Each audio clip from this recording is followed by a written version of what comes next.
Hello, welcome back to my channel. আজকে এসেছে একটা নতুন ডিআইওয়াই ভিডিও। যাত্রা আসছে, তো ভাবলাম একটা জগন্নাথের ছবি বানাই, সেই জন্য বানাতে বসে গেছি। আমার কাছে পেপার পড়েছিল, যেটা একটু শক্ত কাগজ পড়েছিল, সেটা নিয়েই আমি কাটিং করে বানাতে বসে গেছি। প্রথমে আমি পেন্সিল দিয়ে এটাকে ড্রয়িং করে নিয়েছি, আর তারপর আমি কালার দিয়ে এটাকে ফিল আপ করে পুরো জিনিসটা তৈরি করছি। খুবই সিম্পল। ড্রয়িং করার সময় ড্রয়িং করাটা আমার পক্ষে একটু ডিফিকাল্ট ছিল, আমি অনেক দিন ড্রয়িং করিনি, তো আমার পক্ষে ড্রয়িং করতে গেলে একটু হাত কাঁপছিল, একটু ভুলভাল এদিক ওদিক হচ্ছিলো। তাও স্কেল দিয়ে যতটা পসিবল মেপে করেছি।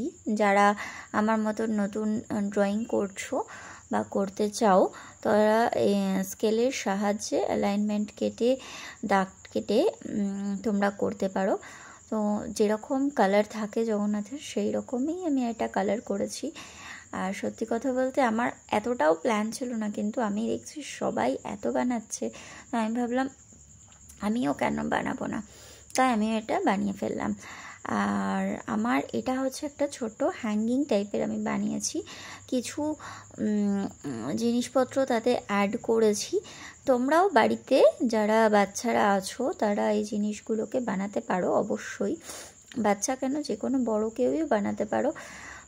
যে কোনো জায়গায় রাখার জন্য পিছনে ধরো তোমরা ম্যাগনেট লাগিয়ে দিলে, দিয়ে ম্যাগনেট হিসেবে অ্যাজ আ ম্যাগনেট তোমরা ফ্রিজ ম্যাগনেট বা আলমারিতে লাগানোর জন্য ইউজ করতে পারো। আর আমি এখানে কালার ইউজ করেছি ফেভার ক্যাসেলের কালার, আর তুলি 4 নাম্বার তুলি, 1 নাম্বার তুলি, এইসব তুলি ইউজ করেছি। এর বেশি কোনো তুলি ইউজ করিনি। আর আঠা লেগেছে আমার, আর আমি জুট লাগিয়েছি। তোমরা জুটের বদলে যে কোনো দড়ি যেটা বাড়িতে পাবে সেটা ইউজ করে নিতে পারো। আর বাস এইভাবেই আমি জিনিসটা বানিয়েছি, ভীষণ সিম্পল প্রসেসে। আর জিনিসটা যাতে পাশে সাইডে দেখো কেটেছি যে কাগজটা, এজেসগুলো যাতে বোঝা না যায়, সেই কারণের জন্য আমি পাশে একটা এরকম জুটের রোপ লাগিয়ে দিয়েছি, যাতে এজেসগুলো বোঝা না যায়, আর জিনিসটা দেখতেও খুব সুন্দর লাগে। আর নিচে কিছু হ্যাঙ্গিং করানোর জন্য কড়ি ইউজ করেছি।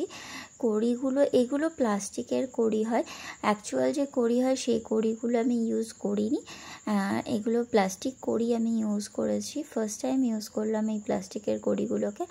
কীভাবে ঝুলিয়েছি, আর তার মধ্যে কিছু কটন বল হয়, মানে সুতোর যে বলগুলো হয়, সেই বলগুলোকে ইউজ করেছি। সব কটা কালারই আমি ম্যাচ করেছি। জগন্নাথের দেবের যে ছবি আছে, তো তাতে যে কালারগুলো ইউজ করেছি তার সাথেই। আঠা দিয়ে যখনই কোনো জিনিস বানাবে, সবসময় চেষ্টা করবে একটু বেশি টাইম ধরে শুকিয়ে জিনিসটাকে বানানোর, তাতে জিনিসটা অনেক বেশি শক্ত হবে এবং খুলে যাওয়ার চান্সেস অনেক কম থাকবে। এখানে যে কাপড়টা লাগিয়েছি আমি ব্যাকে, সেটা আমার একটু ভুল প্রসেস হয়েছে। তোমরা সবসময় চেষ্টা করবে কাপড়টা মাপে কেটে তারপর লাগাতে। এই যে আমার পুরো জগন্নাথ দেবের একটা হ্যাঙ্গিং রেডি হয়ে গেছে। কেমন হয়েছে কমেন্ট করে জানিও। টাটা।